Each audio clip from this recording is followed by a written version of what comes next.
boys. We here chilling. And I'm here kicking it with my partners in crime. Introduce yourself, my dog. Yo, what up, Jerry? Original LP. You could find me on IG and on Twitter at Valley of the Sun. And you know I love me some boxing.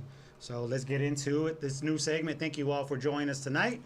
Let's go. My boy Jerry's too modest. His introduction should have been the reigning, defending, single dad champion of the world over. That's what it is. I left that for you, bro. Yeah, look, and I gladly did. He pitched it, and I was like, that's boom, right. there it went. It was that Valley Oop. That's where it The was, man. Valley-oop. Look, it's your boy Guapo Damas in the house at the top of the world, representing ASU this week. Big shout out to my son Steven moving into the dorms at ASU. What's up, baby?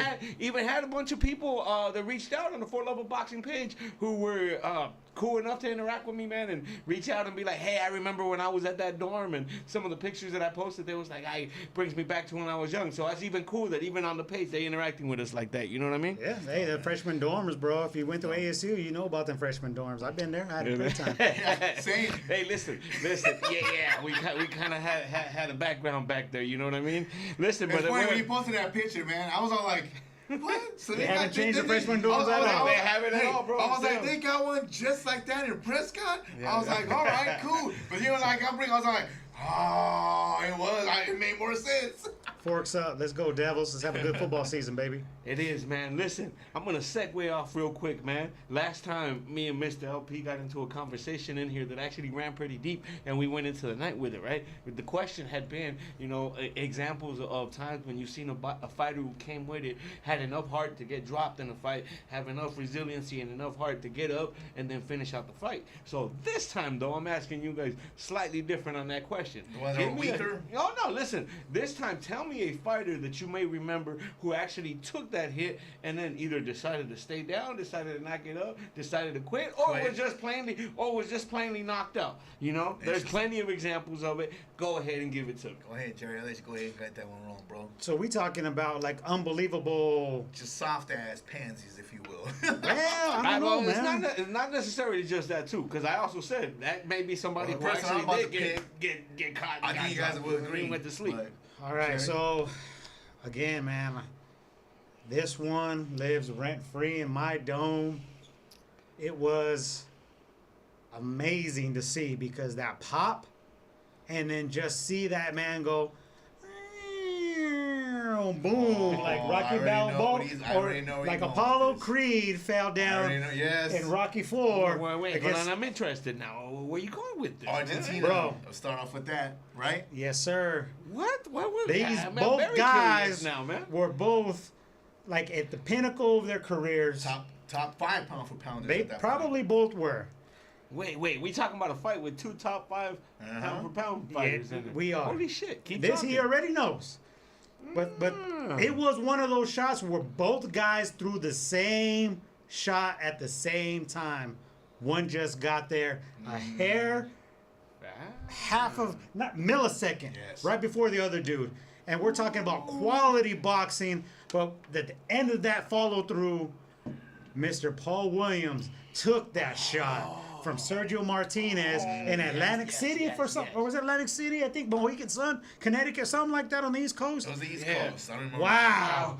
Face first planted, bro, and his Eyes eyes sitting there. Amazing memory, man. Bro, he just sitting there. He was just like, Yes, man. I mean, but still, at the same time when that happened, it was beautiful brutality, bro. Oh my gosh, that was That sound, that echo, and then that crowd, and then Sergio Martinez with the crown on his head or something like that afterwards. That Listen, I mean, knockout was impressive. That was. I mean, that's a memory that really pulls you back, right? And man, it draws it out. Like you said, I'm glad that it's living in your rent free in your mind, bro, because that's a beautiful memory, man. It actually, a lot of people would say, it catapulted Sergio Martinez. Absolutely. Superstar. Everybody loves the knockouts, and when you have a knockout like that, it's going to be. And if that happened in today's era, it would go viral. On every platform. Because all these social media networks didn't exist at that particular point.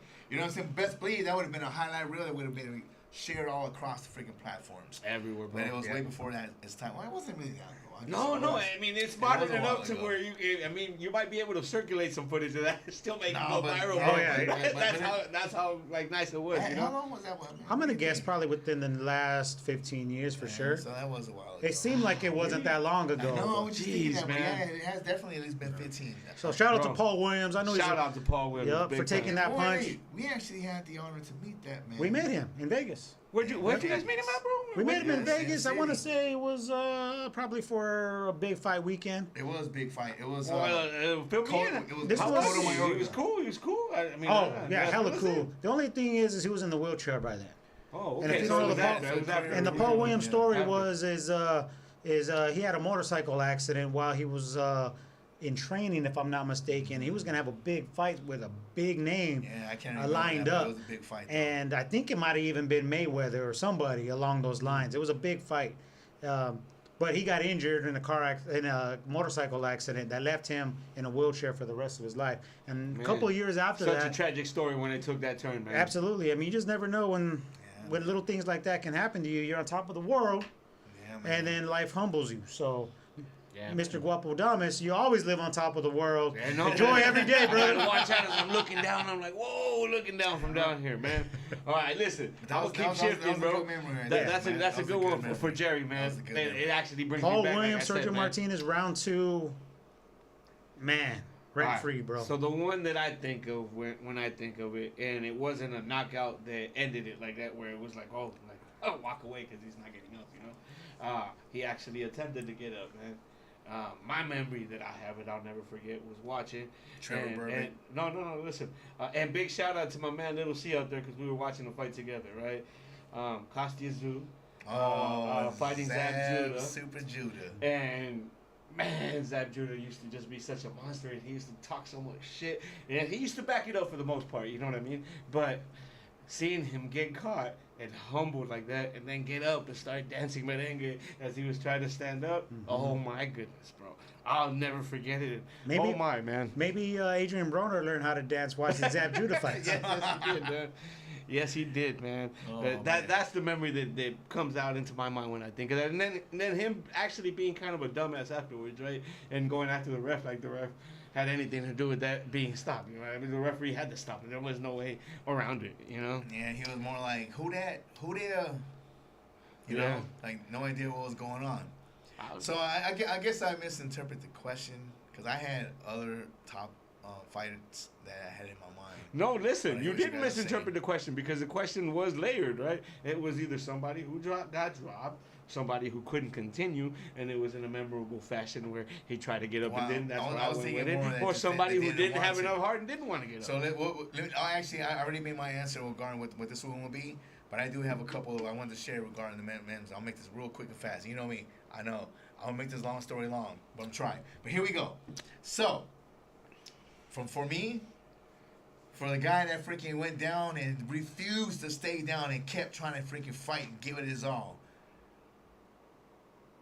all-time great Simon Brown Oh. versus Vincent Petway. Where Wow. he got hit with that nasty shot and he was knocked out cold on his back on the canvas and was still throwing a jab. It is the most disgustingly brutal beauty freaking KO I have ever witnessed in my entire fucking life of watching the sport of boxing, and I've watched all the way through the bare knuckle days.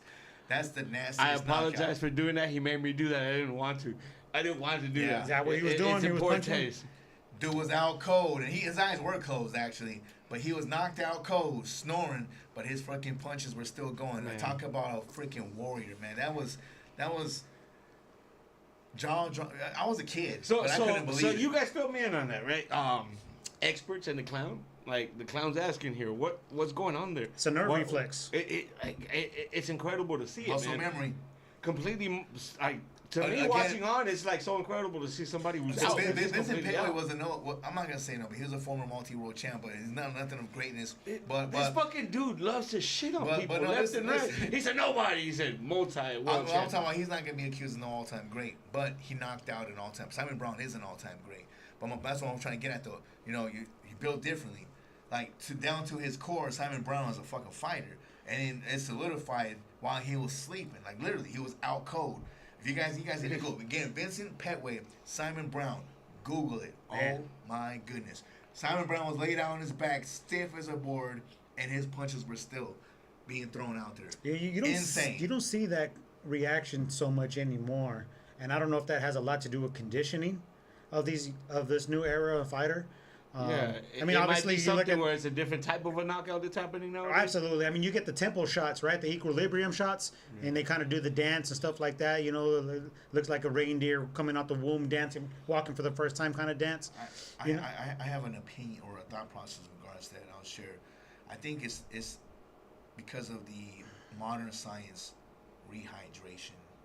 Oh. Yes. Because before that, Solid it was point, just bro. water. Very solid point. These guys were draining themselves to make weight, and they didn't have the resources as the fighters do now to replenish their nutrients. Proper and stuff, replenishment you know within what I'm that saying? 24 hours. These guys are still drained, and all they got is some freaking H2O, which obviously is not enough. And we've seen some people getting some straight, like you mentioned, Bambi legs and stuff. You know what I'm saying? Like some shaky, like we hardly don't see that anymore. I mean, we get some one punch cold knockouts, falling in between and stuff. But like somebody getting beat. Get knocked out, they're like, oh shit, I'm done. Like no more. Like starched, trying to get up, falling all over the freaking south. Like nah, that's very rare, very rare. Yeah, no, solid point, bro. That's probably nail on the head right there. That's probably what it is. They properly rehydrate their body, mind. You know, I mean, some fighters come in 20, 25 pounds heavier, and then you could just see how much more bigger The they size are. difference, they're like 2-3 Yeah. size. So that means they could absorb more punches, is what we're getting at. They could absorb those punches a little better. Yeah. So tell me, as I listen on also, do you think that'll be something that in the future we'll see that maybe the damaging effects in the long term for the fighters is going to be less too? We can only hope. Withdrawn? We can only hope. I mean, see that is kind of catch-22 because I'm not a big fan of these guys blowing up that big. But yes, it is for their safety. They have a team that actually can strategically bring them down to said weight. And then bring them right back up again with the resources, the nutrients, the vitamins and stuff to get them up. Again, fighters that was getting it down to there. If they're forcing their body down, they may eat, so maybe they go up 3-4 pounds, but they're still drained. You know what I mean? They're still dehydrated. Their brain's not getting all the fuel and the energy it needs. And then one big pop where it rattles that bad boy. It's like, man, I'm going to bed. We're done. Eyes open, still throwing punches, whatever the case be. But we just use that example. And, stuff, And now, do you guys think that the actual concussion part that happens, right? Because that's a big, big thing in studies, right? The 100%. CTE and all the concussions that actually happen. Do you think that the rehydration and all the modern technology helps within less concussions actually happening too? Or do you think that now, because we're more informed, that we're starting to see more concussions kind of being in the open, but it's not really a spike in the number as much as it's more because we're seeing people actually be tested for it? I don't know, man. I ain't no doctor. I really don't know. I still don't know. Like, I mean, it's just some people can take shots, Expert some people and the don't. clown, and that's the answer. You know, so- That's a good question. I'm not going to give a response, but like I'm Bro, a doctor or somebody. It's a Go ahead. complex question. Yeah, 100%. You know, and that's something obviously, you know, we are not going to brag about talking like we know it. clearly you know the what I'm saying? facts. We're not doctors. And this guy brought that question out of left field, but we gonna give it our shot. So this was my take on that: is with boxing, you don't get punched in certain areas of the head like you would when you're playing football and you're using like the forehead a lot, or you get hit from behind the head. You know, rabbit punching in boxing is illegal, so that's why a lot of fighters, whether they just get, you know, barely touched behind the head, you know, whether it's true or legit or not, but you know, it can fuck with your equilibrium. It's tender back there. So the only belt trinket or sanctioning body that limits weigh-in blow-up is the IBF. Mm-hmm. So you can only weigh 10 pounds They the day of the fight after you weigh in. But So after that 10 pounds, it actually is a double weigh-in because Yo, if you is actually over, there, you lose the is belt, there right? any fighters who are notorious for that? What? For blowing up maybe too much on day of, where you might see them. If you're not fighting for the IBF, I mean, Travis Senior Jr. I would blow up a lot. I know that recently. You know, Canelo throws on probably a good, I want to say 15 to 16 pounds. And RIP to him, the Hall of Famer Arturo Gatti. Yeah, It was Arturo notorious. Gatti too. In fact, that was Shout out to Arturo Gatti, man. yeah, Rest in paradise, champ. but that was the start of the backlash of the day before weigh-ins because this guy used to come in 25, 30 pounds bigger. Oh, man. And he used to come through with some of the most Shout brutal out to his knockouts. team for But- getting him But there. it was just on not day of. fair. It was really nasty, man. You know, I wish we would have And asked. man, respect to Joey Gamache, man. Respect, man. What a true warrior, what a true G. And I know that KO basically ruined his freaking his boxing career. He's a trainer now. And he does his thing again. Shout out Joey, but I feel you, man. That shit was not fair. And that was whack as hell, man. But it is what it is. Different time, different era. Man, those are some beautiful memories as we closing out now, though. Hey, listen, we're going to be coming right back for you in the next segment, though. All right, stay tuned in. We coming right back in about 2 minutes. For Lover Boxing, tell them, fellas, how you feeling, man? Man, feeling great. Thanks for joining us on this Friday night. It's hot outside and it's hot in the studio, so come on getting back. hot in here. We're gonna- LP, Full Level Boxing. That's who we are, baby. Holla. Tell that fool to keep his clothes on. That's all I'm going to say. Shit. Yeah.